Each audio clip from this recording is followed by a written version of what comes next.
Joining us right now at 5:30 on this Friday with climbing COVID numbers forcing kids to quarantine, New Haven is trying to come up with a plan to make sure that those kids are not being left behind. But some on the Board of Education feel what's being done right now is not nearly enough. Channel 3 New Haven Bureau Chief Matt McFarland has the story.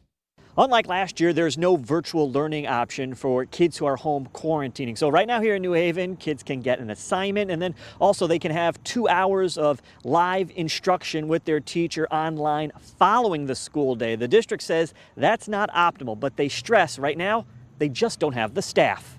If they're home and they can only get 2 hours of instructions a day, they're not going to take it upon themselves to do something else constructively. They're going to watch TV, play video games, or be on their phones. Lisa Anderson says that's no way for kids to learn, especially after the last year and a half of classroom disruptions. If they're going to be home doing virtual learning, it has to be for the same amount of time, I would think, that they would be in school.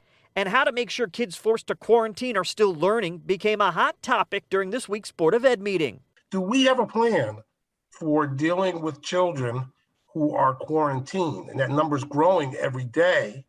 Right now, with no virtual learning, the district says students who are quarantining get packets online for their assignments and also log on to get instruction with a teacher 2 hours each day after class. The school district says right now the issue is not having enough teachers for their classrooms, let alone a virtual one. Whether they're working from home or coming into the building, you still need staffing. That's what I'm trying to say. It still needs staffing.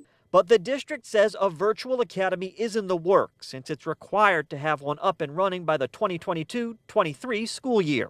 It is not as refined to the point that we could turn it on with each class, so that I appreciate the struggle on that and the work on that, but do know that work is happening and coming in. Even a rudimentary version of that will be starting this October. And the district says it's also reaching out to retired school teachers to see if they would be interested in helping as well. Reporting in New Haven, Matt McFarland, Channel 3 Eyewitness News.